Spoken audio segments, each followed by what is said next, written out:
సచివాలయంలో ఆర్టీసీ కార్మిక సంఘాలతోటి deputy CM Bhatti చర్చిస్తున్నారు. భేటీలో మంత్రులు పొన్నం, శ్రీధర్ బాబు, వివేక్ అడ్లూరి పాల్గొన్నారు. ఆత్మహత్య చేసుకున్న డ్రైవర్ శంకర్ గౌడ్కి సంతాపం తెలిపింది సమావేశం. శంకర్ గౌడ్ మృతికి సంతాపంగా 2 నిమిషాలు శ్రద్ధాంజలి ఘటించారు. నేతలు, అధికారులు ఆర్టీసీ కార్మికుల డిమాండ్లపై చర్చిస్తోంది మంత్రుల బృందం. కార్మికుల డిమాండ్ల పరిష్కారానికి మంత్రులు సానుకూలంగానే స్పందించినట్టు సమాచారం. చర్చలు సఫలమవుతాయా లేదా అనే ఉత్కంఠ కొనసాగుతోంది. సంయమనం పాటించాలంటూ ఇప్పటికే ఆర్టీసీ జేఏసీకి ప్రభుత్వం పలుమార్లు విజ్ఞప్తి చేసింది. శంకర్ గౌడ్ కుటుంబానికి అండగా ఉంటామని చెప్పింది. ఈ పరిస్థితుల్లో ప్రభుత్వంతో చర్చలు సఫలమవుతాయా లేదా అనేది కొద్దిసేపట్లో తెలిసే అవకాశం ఉంది. మరింత సమాచారం మా ప్రతినిధి ప్రభాకర్ అందిస్తారు. ప్రభాకర్, ఎంతసేపటి నుంచి సమావేశం కొనసాగుతోంది? జేఏసీ నాయకులు ఎవరు పాల్గొన్నారు? డిప్యూటీ సీఎం డైరెక్ట్గా ఇన్వాల్వ్ అయ్యారు కాబట్టి ఇప్పుడు చర్చలు తెగే అవకాశం కనిపిస్తుందా? రైట్ సత్య, అంటే 2 దఫాలుగా చర్చలు జరుగుతున్నాయి. ఒకటి మార్నింగ్ సెషన్లో అధికారుల కమిటీ ఏదైతే వేశారో ఆర్టీసీ ఎండీతో పాటుగా 3 సీనియర్ ఐఏఎస్ అధికారులు, వాళ్ళతో ఆర్టీసీ యూనియన్ నాయకుల చర్చలు జరిగాయి. మొత్తం 14 మంది ఆర్టీసీ యూనియన్ నాయకులు పాల్గొన్నారు. అధికారులకు పూర్తి స్థాయిలో వివరించారు. దాంట్లో ఫినాన్స్ ప్రిన్సిపల్ సెక్రటరీ ఉన్నారు, R&B స్పెషల్ సెక్రటరీ ఉన్నారు, లేబర్ ప్రిన్సిపల్ సెక్రటరీ ఉన్నారు, దాంతోపాటుగా ఆర్టీసీ ఎండీ ఉన్నారు.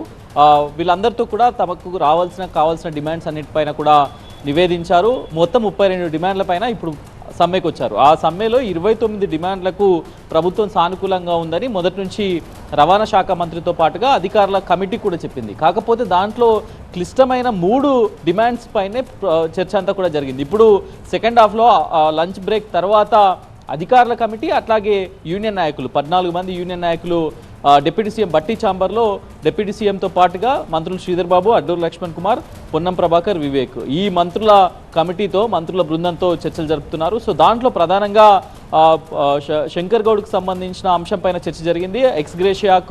ఎక్స్గ్రేషియాతో పాటుగా ఆర్టీసీ ఉద్యోగాన్ని హామీ ఇచ్చారు. ఇక మిగతా డిమాండ్స్ ఏవైతే ఉంటాయో సో వాటిపైన ప్రధానంగా చర్చ జరుగుతుంది. ఈ 3 డిమాండ్స్ 29 డిమాండ్లు సానుకూలంగా ఉన్నా వాటిపైన కొంత రీజనబుల్ డిస్కషన్ ఉన్నా కూడా 3 డిమాండ్ల పైన కార్మిక సంఘాలు పట్టుబట్టుకుని ఉన్నాయి. ఒకటి, మేనిఫెస్టోలో కాంగ్రెస్ పార్టీ అధికారంలోకి రాకముందు మేనిఫెస్టోలో ఆర్టీసీ సంక్షేమం గురించి ఇచ్చిన హామీల మేరకు దాంట్లో ఒక 3 డిమాండ్స్ మాత్రం ప్రధానంగా ప్రస్తావిస్తున్నారు. దాంట్లో ఒకటి, ఆర్టీసీని ప్రభుత్వంలో విలీనం చేయాలి. రెండవది, PRCని వెంటనే ప్రకటించాలి. మూడవది, యూనియన్ ఎలక్షన్స్ సంబంధించి అధికారికంగా ప్రకటించాలి, అధికారికంగా యూనియన్ ఎలక్షన్స్ నిర్వహించాలి అనేది ఈ 3 డిమాండ్లు పీఠముడిలాగా ఇప్పుడున్నాయి. సో వీటిపైనే ప్రధానంగా చర్చ జరుగుతుంది. ఇప్పటివరకు మంత్రులు కూడా కార్మిక సంఘాల వారీగా తమ అభిప్రాయాలను తెలుసుకున్నారు. సో దాంట్లో ఒక సమస్యను ఈ రోజుకు పరిష్కరించి, యూనియన్కి సంబంధించిందా లేకపోతే PRCకి సంబంధించిందా, ఏదో ఒక సమస్యను ఈ రోజుకు పరిష్కరించి మిగతా వాటిపైన క్యాబినెట్ సబ్ కమిటీ వేయాలనే నిర్ణయంతో ప్రభుత్వం ఉన్నట్టుగా తెలుస్తుంది. ఎందుకంటే ఇప్పటికిప్పుడు 3 డిమాండ్స్ కూడా ఓవర్ నైట్ పరిష్కారం అయ్యే అవకాశం ఉండదు కాబట్టి సో కొంత టైం తీసుకొని ఆ టైం ప్రకారం నెరవేర్చేలా చేయాలనేది అయితే క్యాబినెట్ మంత్రుల కమిటీ ఆలోచిస్తున్నట్టుగా తెలుస్తుంది. ఇక అట్లాగే ఆత్మహత్యలకు సంబంధించి ఇప్పటికే చాలా ఒత్తిడి పెరుగుతున్న నేపథ్యంలో ఆల్రెడీ ఒకరు ఆత్మహత్య చేసుకున్నారు, ఆత్మహత్య యత్నాలు జరుగుతూనే ఉన్నాయి. గతంలో సమ్మె జరిగినప్పుడు 2019లో 35 మంది చనిపోయారు. మళ్ళీ ఆ పరిస్థితి పునరావృతం కాకూడదనే నిన్న నైట్ నుంచి కూడా సీఎం స్పెషల్గా మానిటర్ చేస్తున్నారు. నిన్న మిడ్ ఆఫ్ ద క్యాబినెటే కొంతమంది క్యాబినెట్ మంత్రులు వచ్చి అడ్రస్ చేశారు, ఆత్మహత్యలు చేసుకోవద్దు, ప్రభుత్వం సిద్ధంగా ఉంది చర్చలకంటూ. నిన్న 4 మంత్రులు వచ్చి క్యాబినెట్ మధ్యలో నుంచి వచ్చి నిన్న విజ్ఞప్తి చేశారు. ఈరోజు కూడా మంత్రులకు అటు రాష్ట్ర ముఖ్యమంత్రి కూడా ఉదయం ఒక ప్రకటన విడుదల చేశారు. ఎవరు కూడా ధైర్యాన్ని కోల్పోవద్దు, ప్రజాప్రభుత్వం మీతో చర్చలు జరపడానికి రెడీగా ఉంది, మీ డిమాండ్ల పట్ల సానుకూలతగా ఉంది, సో మీరు ఎవరు కూడా ధైర్యాన్ని కోల్పోవద్దని పొన్నం ప్రభాకర్ కూడా అదే విజ్ఞప్తి చేశారు. ఇప్పుడు కూడా అదే చెప్తున్నారు, ఎవరు కూడా ఆత్మహత్య దిశగా వెళ్ళొద్దు. లాస్ట్ టైమే 35 మంది కార్మికులు చనిపోయిన నేపథ్యంలో మళ్ళీ అది రిపీట్ కావద్దు అనేది రాష్ట్ర ప్రభుత్వం ప్రధానంగా ప్రస్తావిస్తుంది. ఎక్కడైతే కార్మికుల చర్చలు విఫలమయ్యాయి, కార్మికుల చర్చలు మళ్ళీ ఫెయిల్ అవుతున్నాయి అనే వార్తలు బయటకు వెళ్ళిన కొద్దీ కొంత కార్మికుల్లో అభద్రతా భావంతో ఆత్మహత్యల వైపు వెళ్తున్నారు అనే అంశాన్ని మంత్రులు కూడా కార్మికులకు చెప్పారు. సో మీరు కూడా ధైర్యాన్ని చెప్పాలి, వెంటనే చనిపోయిన బాధితులకు సంబంధించిన అంత్యక్రియలు జరిగేలా చూడాలంటూ కూడా మంత్రుల కమిటీ విజ్ఞప్తి చేసింది. సో ఈ రోజు చర్చల పైన అయితే ఈ 3 డిమాండ్లు, ఇంతకుముందు నేను చెప్పిన 3 డిమాండ్ల పైనే మొత్తం సెంట్రలైజ్ అయి ఉంది. సో దీనికి సంబంధించి ప్రభుత్వం ఎంత మేర వాళ్ళని సాటిస్ఫై చేయగలుగుతుంది, ఎంత మేర కన్విన్స్ చేయగలుగుతుంది అనేది అయితే చూడాలి. ఆ డిమాండ్ల పైన కన్విన్స్ అవుతేనే ఒక కంక్లూజన్ వచ్చే అవకాశం అయితే కనిపిస్తుంది. ప్రభుత్వం అయితే కాన్ఫిడెన్స్గా ఉంది. మనం శ్రీధర్ బాబుతో మాట్లాడినప్పుడు కానీ బట్టితో మాట్లాడినప్పుడు కానీ వాళ్ళు చెప్తున్నారు కార్మికులు సానుకూలంగా ఉన్నారు, కాకపోతే వాళ్ళకి కావాల్సిన కాన్ఫిడెన్స్ ఇవ్వాలి. ఇస్తే డెఫినెట్గా వాళ్ళు ఆ కాన్ఫిడెన్స్తో చర్చలకు సానుకూలంగా ఉన్నారు, సమ్మె విరమించడానికి సానుకూలంగా ఉన్నారనే సంకేతాలు మాత్రం ప్రభుత్వం నుంచి వస్తున్నాయి. ప్రభాకర్, ఎక్స్గ్రేషియా 10 లక్షలు ఏ పార్టీ అమౌంట్ అని చెప్పి ప్రతిపక్షాలు ఆరోపిస్తున్నాయి. దానికి సంబంధించి ఏమైనా చర్చ జరిగిందా క్రిస్పీగా? రైట్, అంటే మొదట సమావేశం ప్రారంభం కాగానే రవాణా శాఖ మంత్రిగా ఉన్న పొన్నం ప్రభాకర్ ఇదే విషయాన్ని చెప్పారు. 10 లక్షల ఎక్స్గ్రేషియా ప్రస్తుతానికైతే ప్రభుత్వం ఇచ్చింది. ఒకరికి ఉద్యోగానికి కూడా ప్రకటించింది ఆర్టీసీలో. ఇక మిగతా రావాల్సిన బెనిఫిట్స్ కానీ మిగతా రావాల్సిన ఎక్స్గ్రేషియా అమౌంట్ గురించి సంస్థ నుంచి ఇప్పించాల్సిన దానిపైన డెఫినెట్గా ఒక నిర్ణయానికి వస్తాము. సో దానికి సంబంధించి బాధిత కుటుంబానికి న్యాయం జరిగేలా, అన్ని రకాలుగా న్యాయం జరిగేలా మేము చూసుకుంటాం అనేది అయితే మొదటగానే హామీ ఇచ్చారు. సో ప్రస్తుతానికైతే ఇప్పటికిప్పుడు 10 లక్షల ఎక్స్గ్రేషియాను అనౌన్స్ చేశాం. కాకపోతే మిగతా బెనిఫిట్స్ కానీ మిగతా ఎక్స్గ్రేషియా కానీ మిగతా ప్రకటించాల్సిన ఏవైతే బెనిఫిషరీ అమౌంట్ ఉంటుందో సో దానికి సంబంధించి అయితే ఇంకా అధికారులు ఒక కమిటీ ఉంటుంది. సో దానిలో డిసైడ్ చేసి మిగతాది కూడా ఇస్తామని చెప్తున్నారు. సో ఇక్కడ ఇప్పటికిప్పుడైతే సమస్య ఇంకా టఫ్ కాకుండా ఉండేందుకు ఏం చేయాలో అవన్నీ కూడా చేస్తున్నాం అనేది అయితే మంత్రులు అధికారులు చెప్తున్నారు. సో ఇక్కడ వెంబటే అంటే కార్మిక సంఘాల నుంచి వచ్చిన డిమాండ్ వెంబడే బాధిత కుటుంబానికి సంబంధించి వెంబటే కలెక్టర్తో మాట్లాడారు. అక్కడి నుంచి ఆర్డీఓని పంపించి అనౌన్స్ చేయించారు. మిగతా అంశాలు కూడా తాము టేక్ కేర్ చేస్తామనేది అయితే మంత్రుల బృందం చెప్తుంది. ఆర్టీసీ సమ్మెలో అసువులు బాసిన డ్రైవర్ శంకర్ గౌడ్ అంత్యక్రియలు ఆయన స్వగ్రామం వరంగల్ జిల్లా ముత్తోజిపేటలో జరుగుతున్నాయి. శంకర్ గౌడ్ అంతిమ యాత్రలో పాల్గొనడానికి బంధుమిత్రులు, ఆర్టీసీ ఉద్యోగులు భారీ సంఖ్యలో తరలివచ్చారు. నరసంపేట నుంచి ముత్తోజిపేట వరకు వాహనాలు భారీ సంఖ్యలో బారులు తీరాయి. అంతకుముందు ముత్తోజిపేటలో ఉద్రిక్త పరిస్థితులు నెలకొన్నాయి. శంకర్ గౌడ్ డెడ్ బాడీని ఆర్టీసీ డిపోకి తీసుకువెళ్లాల్సిందేనని కార్మికులు పట్టుబట్టారు. వారికి బండి సంజయ్ కూడా మద్దతు పలకడంతో ఉద్రిక్తత నెలకొంది. చివరికి పోలీసులు నచ్చజెప్పడంతో బండి సంజయ్ అక్కడి నుంచి వెళ్లిపోయారు. కుటుంబ సభ్యులతో చర్చలు జరిపిన అధికారులు, పోలీసులు శంకర్ గౌడ్ డెడ్ బాడీని ఆయన కుమార్తె ఇంటికి తరలించారు. అంత్యక్రియలకు ఏర్పాట్లు చేశారు. దీంతో ముత్తోజిపేటలో ఉద్రిక్తత చల్లారింది.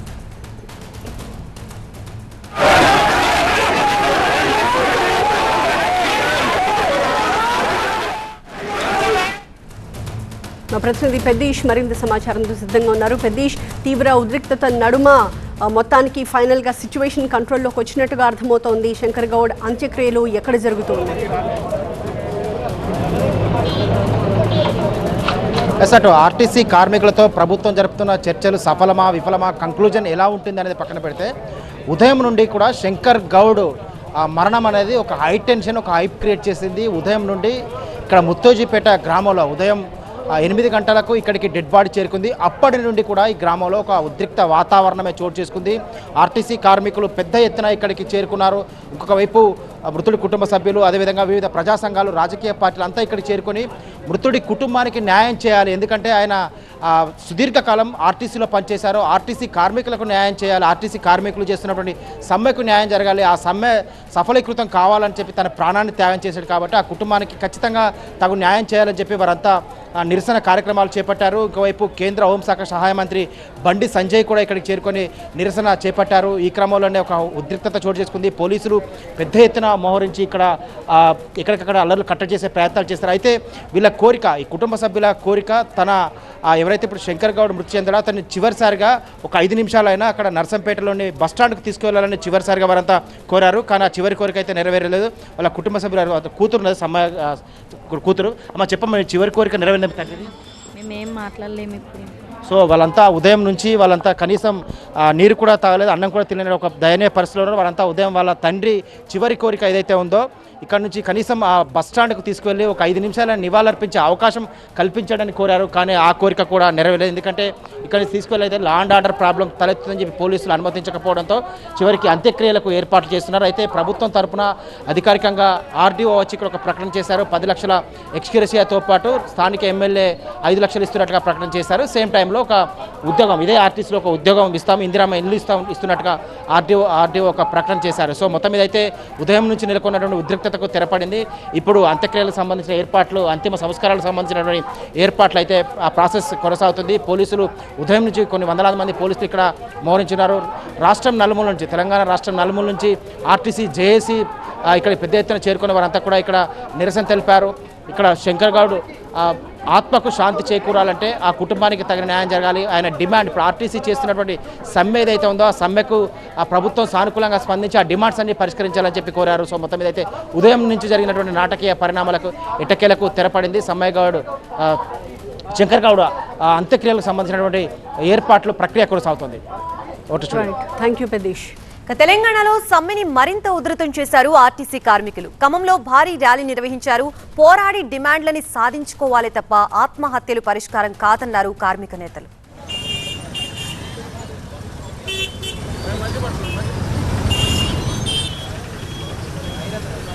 ఓవైపు శంకర్ గౌడ్ పై మృతి విషాదాన్ని మిగిల్చింది. మరోవైపు నల్గొండలో ఆర్టీసీ డ్రైవర్ వెంకన్న ఆత్మహత్య యత్నం కలకలం రేపింది. తోటి కార్మికులు అడ్డుకోవడంతో ప్రమాదం తప్పింది.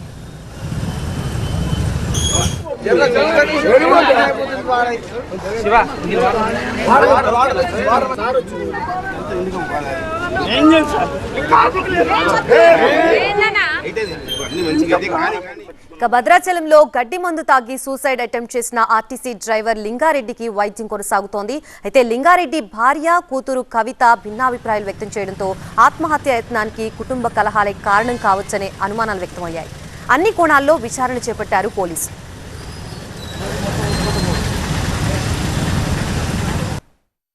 బయట నుంచే మందు తెచ్చుకున్నాడు. మాకైతే ఏం తెలియదు దేనికోసం అండి. ఇక అయ్యే చర్చ ఇక బయట డిపో కాడికి పోయి ఇచ్చిండు. వచ్చి ఇప్పుడు తీసుకొని వచ్చిండు. నాకైతే ఇక అవన్నీ ఏం తెలియదు. ఇక అక్కడ ఏం జరిగిందనేది తెలియదు.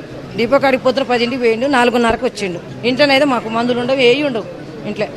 మేము యశాంతారులం కూడా కాదు. ఆయన జాబ్ పోతూనే ఇంట్లో కూర్చుంటాం. చిన్న యాక్సిడెంట్ వల్ల సస్పెండ్ అయ్యి మళ్ళీ జాయిన్ అయ్యారు. ఆ బాధ ఒకటి. ఈ మధ్య డ్యూటీ ఎక్కర్ మళ్ళీ సమ్మె, ఇంట్లో ఫైనాన్షియల్ ఇష్యూ. ఆమె చెప్పేది అబద్ధం. అబద్ధం అంటే చేయకాలు చూపెట్టుకుని కూడా అబద్ధమేనా? ఇంటికి చూపెట్టమని చూపెట్టు.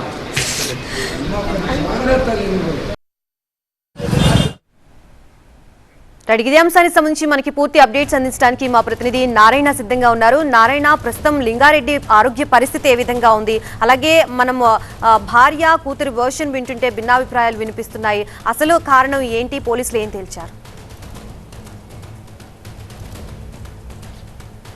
ఆర్టీసీ కార్మికుల సమ్మె 3వ రోజుకు చేరుకుంది, ఉధృతంగా కొనసాగుతుంది. అయితే ఖమ్మం జిల్లాలో కూడా 7 డిపోల పరిధిలో సమ్మె కొనసాగుతుంది. నిన్న ఉదయం ఖమ్మం డిపో వద్ద ఉదయం నుంచి కూడా మధ్యాహ్నం వరకు ఈ సమ్మె ఉధృతంగా కొనసాగింది. ఈ సమ్మెలో ఇతను పాల్గొన్నాడు, లింగారెడ్డి అనే ఆర్టీసీ డ్రైవర్. ప్రస్తుతం అతను భద్రాచలం డిపోలో ఆర్టీసీ డ్రైవర్గా పనిచేస్తున్నాడు. కొద్ది రోజుల క్రితం అతను ఒక ఘటనలో ఆర్టీసీ అధికారులు అతన్ని సస్పెండ్ చేశారు. ఆ తర్వాత పోస్టింగ్ అంటే ఖమ్మం నుంచి భద్రాచలం డిపోకి ఇవ్వడంతో ఖమ్మం నుంచి భద్రాచలం వెళ్తున్నారు. 2 రోజులుగా సమ్మెలో పాల్గొంటున్నాడు. మధ్యాహ్నం వరకు కూడా సమ్మెలో పాల్గొన్న తర్వాత ఇంటికి వెళ్ళిన తర్వాత ఏం జరిగిందో తెలియదు అనేది ఆయన భార్య కానీ కూతురు కానీ భిన్నాభిప్రాయాలు, వేరువేరుగా అభిప్రాయాలు వ్యక్తం చేస్తున్నారు. దీంట్లో పూర్తి విచారణ జరగాల్సి ఉంటుందని ఇటు పోలీసులు, ఆర్టీసీ అధికారులు కూడా చెప్తున్నారు. రాత్రి మిడ్నైట్ 12-1 గంట వరకు కూడా అధికారులు, ఇటు పోలీసులు కూడా అతన్ని మాట్లాడే ప్రయత్నం చేశారు. ఇటు భార్యను కానీ కూతుర్ని విడివిడిగా కూడా పోలీసులు విచారించారు. దీనికి సంబంధించి కొంత సస్పెన్షన్కు గురైనటువంటి ఆ ఘటన మనసులో ఉంది, కొంత మనస్తాపానికి గురయ్యాడు అనేది ఆమె కూతురు చెప్తుంది. అంతోపాటు కుటుంబ సమస్యలు కూడా కొంత ఆర్థికంగా కొంత ఇబ్బంది పడుతున్నట్లుగా కూడా వాళ్ళు చెప్తున్నారు బట్టి తెలుస్తుంది. ఈ 2 రోజులుగా జరుగుతున్నటువంటి సమ్మె, ఈ పరిణామాలు కూడా కొంత కారణం అయి ఉండొచ్చు అనేది తెలుస్తుంది. ఏదేమైనప్పటికీ ప్రస్తుతం అయితే ఆయన ఖమ్మం ప్రైవేట్ హాస్పిటల్లో చికిత్స పొందుతున్నారు. డిఎంఓ, ఆర్ఎంఓ, ఆర్టీసీ ఉన్నతాధికారులందరూ కూడా రాత్రి హాస్పిటల్కి వచ్చి ఎప్పటికప్పుడు కూడా అతని ఆరోగ్య పరిస్థితిని పర్యవేక్షిస్తున్నారు. అవసరమైతే మెరుగైన వైద్యం కోసం అతను హైదరాబాద్కి షిఫ్ట్ చేయాలనే ఆలోచనలో కూడా ఈరోజు రాత్రికి ఆ నిర్ణయం తీసుకునే అవకాశం ఉంది. నల్గొండ జిల్లాలో కానీ ఇక్కడ ఖమ్మం జిల్లాలో కానీ శంకర్ గౌడ్ ఇప్పటికే చనిపోవడంతో ఇట్లా ఈ వరుస ఘటనలు ఈ సమ్మె నేపథ్యంలో జరగడంతో కార్మికులు ఆందోళన చెందుతున్నారు. వెంటనే ప్రభుత్వం 32 డిమాండ్లు న్యాయమైనటువంటి డిమాండ్లు కాబట్టి ఖచ్చితంగా అన్ని డిమాండ్లు పరిష్కారం అయ్యే వరకు తమ సమ్మె కొనసాగుతుంది. మరోవైపు కార్మికులు కూడా ధైర్యం చెప్పాల్సిన అవసరం ప్రభుత్వం మీద, అధికారుల మీద ఉంది అనేది చెప్తున్నారు. ఈరోజు ఉదయం శంకర్ గౌడ్కు సంబంధించినటువంటి ఆయనకి నివాళులు అర్పిస్తూనే ఖమ్మంలో నల్గొండలో జరిగినటువంటి ఈ ఘటనలు కూడా కొంత కార్మికులు ఆందోళన చెందుతూ ఈరోజు అన్ని డిపోలలో ఖమ్మంలో కూడా పెద్ద ఎత్తున ర్యాలీ నిర్వహించారు. ఒకవైపు సమ్మెలో పాల్గొంటూనే వీరి యొక్క ఆరోగ్య పరిస్థితిని ఎప్పటికప్పుడు కూడా కార్మిక సంఘాల నేతలు ఆయన తోటి కార్మికులు కూడా తెలుసుకుంటూ వస్తున్నారు. ప్రస్తుతానికి సంబంధించినటువంటి ఇప్పటికే ఆమె భారీ స్టేట్మెంట్ని రికార్డ్ చేశారు. కూతురు అతను కూడా రాత్రి జడ్జి వచ్చి అతని యొక్క స్టేట్మెంట్ని కూడా రికార్డ్ చేయడం జరిగింది. ప్రస్తుతం అయితే దీని మీద కొంత విచారణ లోతుగా జరగాల్సిన అవసరం ఉంది. పూర్తి స్థాయి విచారణ తర్వాతనే అతను ఆత్మహత్య గల యత్నానికి చేసినటువంటి కారణాలు పూర్తి స్థాయిలో బయటికి వస్తాయనేది అధికారులు చెప్తున్నారు. ఎందుకంటే ఇప్పుడు కొంత సెన్సిటివ్గా ఉంది. రాష్ట్ర వ్యాప్తంగా కూడా సమ్మె జరుగుతున్నటువంటి నేపథ్యంలో ఈ ప్రభావం ఇతర కార్మికుల మీద పడే అవకాశం ఉంది కాబట్టి అధికారులు అయితే ఆ కుటుంబ సభ్యులతో చర్చిస్తున్నారు. పూర్తి స్థాయి విచారణ జరిగిన తర్వాత వాస్తవాలు బయటకు వచ్చే అవకాశం ఉంది. Thank you Narayana. ఇక హైదరాబాద్ సహా తెలంగాణ అంతటా ప్రయాణికుల ఇక్కట్లు తప్పట్లేదు. సికింద్రాబాద్ రైల్వే స్టేషన్ దగ్గర బస్ స్టాపుల్లో పడిగాపులు కాస్తున్నారు ప్రయాణికులు. అరాకొరాగా నడుస్తున్నాయి ఎలక్ట్రిక్ బస్సులు. ఏ స్టాప్ చూసినా గంటకో బస్సు కూడా రావట్లేదని తీవ్ర ఆవేదన వ్యక్తం చేస్తున్నారు. బస్సులు లేకపోవడంతో ఆటోల్లో డబుల్ ఛార్జీలు వసూలు చేస్తూ ఉన్నారు. 3-4 కిలోమీటర్ల దూరానికి కూడా 300 అడుగుతున్నాయి ప్రైవేట్ వెహికల్స్. తెలంగాణ వ్యాప్తంగా ఒక రోజుకి ఆర్టీసీ ద్వారా సుమారుగా 60 లక్షల మంది ప్రయాణం చేస్తూ ఉంటారు. మహాలక్ష్మి పథకం ఉండటంతో 40 లక్షల మంది మహిళలే బస్సులు ఎక్కుతున్నారు. ఒక్క హైదరాబాద్ సికింద్రాబాద్ రీజియన్లోనే రోజు 24 లక్షల మంది తిరుగుతూ ఉంటారు. ఇప్పుడు ఈ 24 లక్షల మందికి సమ్మె నరకంగా మారింది. వీళ్లలో చాలా మంది రోజువారీ కూలీలు, దిగువ మధ్యతరగతి కుటుంబాల వాళ్ళు, వేలల్లో ఉద్యోగులు ఉన్నారు. ఇప్పుడు వీళ్ళందరి పాలిట సమ్మె నరకంగా మారింది.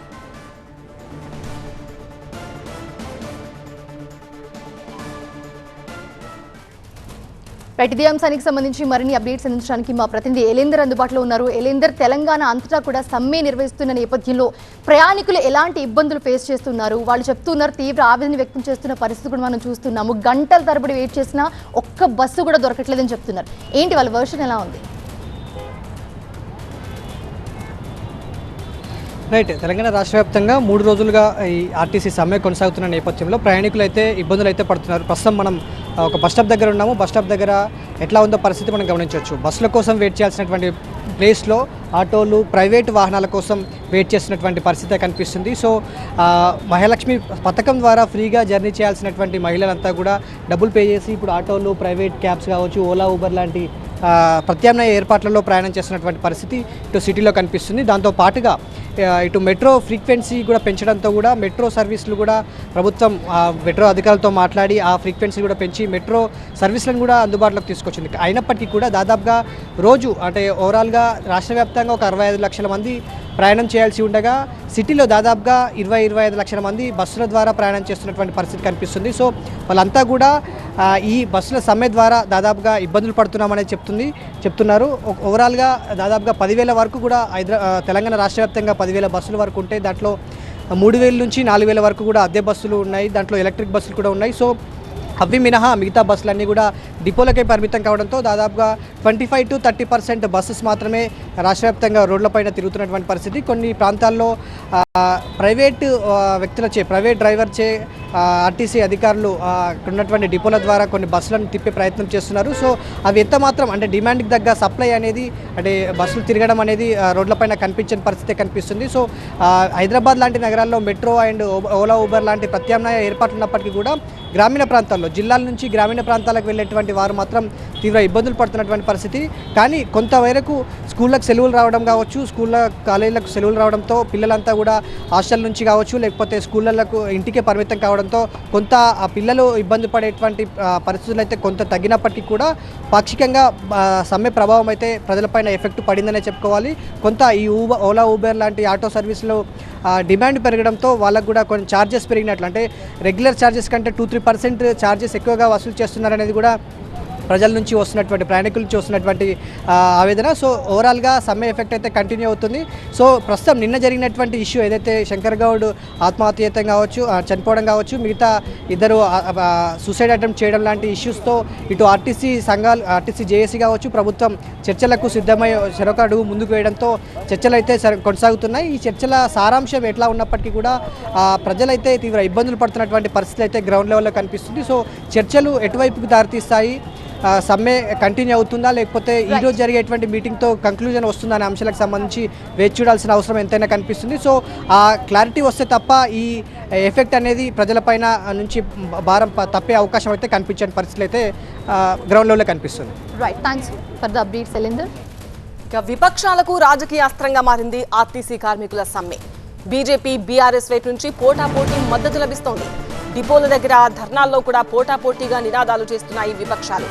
బలి తీసుకుంటున్న కాంగ్రెస్ అంటూ బీజేపీ, మాట తప్పుతున్న కాంగ్రెస్ అంటూ బీఆర్ఎస్, రాజకీయాల కోసం కుట్రలు చేయొద్దు అంటున్న కాంగ్రెస్, విపక్షాల ట్రాప్లో పడొద్దు అంటూ కార్మికులకు ప్రభుత్వం సూచిస్తోంది.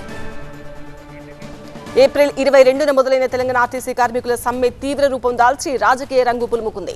ప్రభుత్వంతో చర్చలు విఫలం కావడంతో సమ్మె ఉధృతమై ఒక డ్రైవర్ ఆత్మహత్యాయత్నం చేయడం, మరొక డ్రైవర్ మృతి చెందడంతో రాజకీయం వేడెక్కింది. 32 డిమాండ్లతో జరుగుతున్న ఈ సమ్మెపై అధికార విపక్షాల మధ్య మాటల యుద్ధం నడుస్తోంది. సమ్మెకు ప్రధాన కారణాలు జీతాల పెంపు, బకాయిల చెల్లింపు, ఉద్యోగ భద్రత, సంస్థలో విలీనంపై స్పష్టత లేకపోవడం వంటి అంశాలే అయినా ప్రస్తుతం ఇవి రాజకీయ ఆరోపణలకు దారితీస్తున్నాయి. విపక్ష పార్టీలు ఈ పరిస్థితిని తమకు అనుకూలంగా మలుచుకునే ప్రయత్నంలో ఉన్నాయి. ప్రభుత్వ వైఫల్యమే సమ్మెకు కారణం అంటూ కార్మికుల సమ్మెకు మద్దతు తెలుపుతున్నారు. బీఆర్ఎస్ బీజేపీ కార్మికులకు మద్దతుగా విపక్ష పార్టీలకు చెందిన నేతలు రోడ్లపైకి వస్తున్నారు. ఆర్టీసీ డ్రైవర్ శంకర్ గౌడ్ ఆత్మహత్యాయత్నం చేసి మరణించడం సమ్మె మరో మలుపు తీసుకుంది. దీనికి రాజకీయ విమర్శలు తోడు కావడంతో పరిస్థితి అదుపు తప్పింది. వరంగల్ వెళ్లేందుకు బీఆర్ఎస్ నేతలు సబితా ఇంద్రారెడ్డి, వినోద్ ప్రయత్నించగా పోలీసులు మార్గమధ్యంలోనే అడ్డుకున్నారు.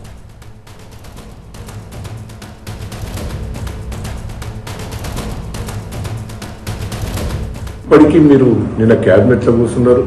క్యాబినెట్లో కూర్చున్నప్పుడు మీరు డిక్లేర్ చేయవచ్చు ఉండే, మీరు హామీలన్నీ మీ ఎలక్షన్ల ముందు హామీలు ఇచ్చినాయని నెరవేరుస్తాం, ఆర్టీసీ కార్మికులకు ఏమేమి ఇచ్చినా అవి నెరవేరుస్తామని చెప్తే అయిపోతుంది. 3 ఏళ్ళు అయిపోయింది, వాళ్ళు గోస పడుతున్నారు. మళ్ళీ ఆర్టీసీ మొత్తం లాస్లో పోయింది. మీరు దీనికోసం ఎన్నడూ కూడా పట్టించుకునే పరిస్థితి లేదు. ఎప్పటికీ స్టేట్మెంట్లు ఇస్తా ఉంటూ అడ్డమైన స్టేట్మెంట్లు ఇస్తున్నాం. మా వాళ్ళందరినీ అరెస్ట్ చేస్తున్నాం. ఇప్పుడు పెద్ద సుదర్శన్ రెడ్డి గారిని అరెస్ట్ చేసినాం, అందరినీ అరెస్ట్ చేస్తున్నాం. నన్ను అరుణ్ రమేష్ గారిని మా నాయకులందరినీ గృహ నిర్బంధన చేశాం. ఇది ఎంతవరకు సమంజసం? ఆయన నేనంటే అభిమానం, నేను పోయి పలకరిస్తే కుదరదు. నాకు కూడా తృప్తి అనిపిస్తుంది. ఆ కుటుంబ సభ్యులు నిన్న పాప ఆయన లేచి ఏడ్చిండు కూడా. దయానాథ్ పెద్ద సుదర్శన్ రెడ్డి వచ్చిన వరకు లేచి కూర్చొని బాధపడతాంటే డాక్టర్లు కూర్చోవద్దని మళ్ళా వండబెట్టారు. అరే మీరు ఈ కూడా శవాన్ని కూడా మీరు పలకరించే పరిస్థితి మీరు లేకపోతే, ఆ కుటుంబ సభ్యులకు ధైర్యం చెప్పకపోతే ఎట్లా?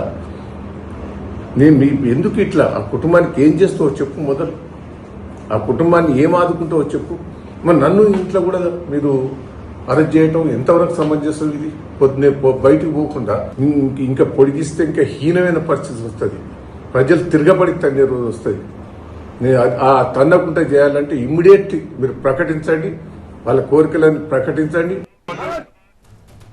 మా ప్రతినిధి విద్యాసాగర్ తో మాట్లాడదాం. విద్యాసాగర్, ప్రతిపక్షాలన్నీ కూడా పోటాపోటీగా ఆర్టీసీ కార్మికులతో కలిసి సమ్మెకు దిగుతున్నాయి, ప్రభుత్వాన్ని విమర్శిస్తూ ఉన్నాయి. మరోవైపు ప్రభుత్వం ఏమో విపక్షాల ట్రాప్ లో పడొద్దు అంటూ కార్మికులకు సూచిస్తోంది. ఆర్టీసీ కార్మికుడు శంకర్ గౌడ్ మృతి తర్వాత మరొక ఆర్టీసీ కార్మికుడు ఆత్మహత్యాయత్నం ప్రయత్నం తర్వాత ఇప్పుడు విపక్షాలు ఏం డిమాండ్ చేస్తున్నాయి? ఎస్, నిన్నటి వరకు పొలిటికల్ పార్టీలన్నీ కూడా ఆర్టీసీ సమ్మెకు బహిరంగ ప్రకటనలతోటి సంఘీభావం కావచ్చు, మద్దతు తెలిపాయి. కానీ నిన్న సాయంత్రం తర్వాత పరిస్థితులు ఒక్కసారిగా మారిపోయాయి. నర్సంపేటలో driver Shankar Goud suicide attempt చేయడం, రాత్రి చనిపోవడంతో తెల్లవారుజామున ఇదంతా కూడా ఒక్కసారిగా పొలిటికల్ హీట్ పెంచేసిందని చెప్పాలి. ముఖ్యంగా విపక్షాలు బీఆర్ఎస్ కావచ్చు, బీజేపీ కావచ్చు రంగంలో దిగి నేరుగా ఈ ఆర్టీసీ కార్మికులతో కలిసి డిపోల వద్ద సమ్మెలో పాల్గొనడము, ప్రభుత్వాన్ని పెద్ద ఎత్తున విమర్శించడం. గతంలో ఏదైతే సమ్మె జరిగినప్పుడు ఆర్టీసీ కార్మికులు చనిపోతే కాంగ్రెస్ కూడా మద్దతు తెలపలేదా అంటూ ఇటు అధికార పక్షం నుంచి వస్తున్నటువంటి కామెంట్స్కు విపక్షాలు కౌంటర్ ఇస్తున్నాయి. ముఖ్యంగా కార్మికులు తాము మేనిఫెస్టోలో పెట్టినటువంటి హామీలనే అమలు చేయాలంటూ డిమాండ్ చేస్తున్నటువంటి వేళ ఏదైతే అధికారం లేనప్పుడు ఒక మాట, అధికారం వచ్చిన తర్వాత ఒక మాటలాగా కాంగ్రెస్ వ్యవహార శైలి ఉంది. కాంగ్రెస్కు బలి తీసుకోవడం అలవాటుగా మారిందంటూ బీజేపీ బీఆర్ఎస్ విమర్శిస్తున్నాయి.